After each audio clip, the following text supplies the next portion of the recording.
আমাৰ প্ৰথমতে হৈছে আমাৰ অসমীয়া মহিলা মঞ্চৰ আমাৰ পতাকা উত্তোলন, তাতে আমাৰ স্মৃতি তৰ্পণ হৈ গৈছে আৰু আমাৰ মহিলাসকলৰ মাজত আমাৰ খেল ধেমালি প্ৰতিযোগিতা অনুষ্ঠিত হৈছিলে। তাৰ মাজতে আমাৰ সাংস্কৃতিক কাৰ্যসূচী চলি আছে। কণ কণ মইনামণিসকলে আমাৰ নৃত্য প্ৰদৰ্শন কৰিছে আৰু আমাৰ মহিলাসকলে গীত পৰিৱেশন কৰি আছে। তাৰ মাজতে আমি সম্বৰ্ধনা অনুষ্ঠানো ৰাখিছোঁ।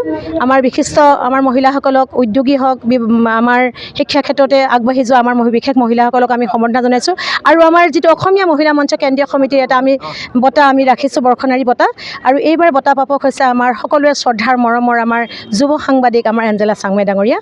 এইবাৰ আমি দৰং জিলা সমিতিৰ সহযোগত আৰু কেন্দ্ৰীয় অসমীয়া মহিলা মঞ্চ কেন্দ্ৰীয় সমিতিৰ উদ্যোগত আমি বঁটাটি আমাৰ দৰঙী কলা কৃষ্টি উন্নয়ন সংঘত আমি এই বঁটাটি তেখেতক আমি প্ৰদান কৰিম। আমি 20 চনৰ পৰা এই বঁটা আমি প্ৰদান কৰি আহিছোঁ।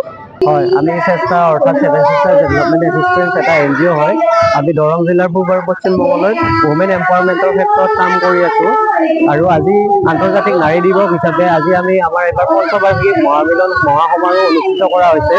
ইয়াত প্ৰায় 500 SHG মহিলা গোট খাইছে আৰু গভৰ্ণমেণ্ট ষ্টেক হোল্ডাৰ্ছখিনিও আহিছে।